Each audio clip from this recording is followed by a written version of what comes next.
హోలీ వెనక ఉన్న నిజం చాలామందికి తెలియదు. హోలీ ఎందుకు జరుపుకుంటారో తెలుసా? ఒకప్పుడు దేవతలు పెద్ద సమస్యలో పడ్డారు. రాక్షసుడు తారకాసురుడు ప్రపంచాన్ని ఇబ్బంది పెట్టాడు. అతన్ని సంహరించగల శక్తి ఉన్నది ఒక శివుని కుమారుడికే. కానీ శివుడు గాఢమైన తపస్సులో ఉన్నాడు. లోక విషయాలు ఆయనకు పట్టలేదు. దేవతలు ఆలోచించారు. శివుడు పార్వతి వివాహం కావాలి. అందుకే ప్రేమదేవుడు కామదేవుడు మన్మధుడిని పంపించారు. వసంతగాలి వీచింది. పూల సువాసన వ్యాపించింది. కామదేవుడు తన పుష్పబాణాన్ని దేవుడిపై వదిలాడు. ఒక్కసారిగా దేవుడు కళ్ళు తెరిచాడు. కోపంతో తన మూడవ కన్ను తెరిచాడు.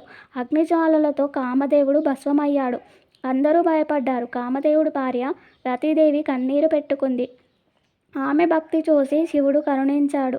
కాముడు రూపం లేకుండా అందరి హృదయాల్లో ఉంటాడు అని వరం ఇచ్చాడు. అప్పటి నుంచి హోలీ ముందు కామదహనం చేస్తారు.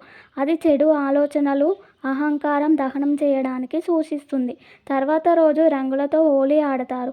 ప్రేమ, ఆనందం, కొత్త ఆరంభానికి సంకేతం. అహంకారం నశించింది. ప్రేమ ఎప్పటికీ నిలుస్తుంది.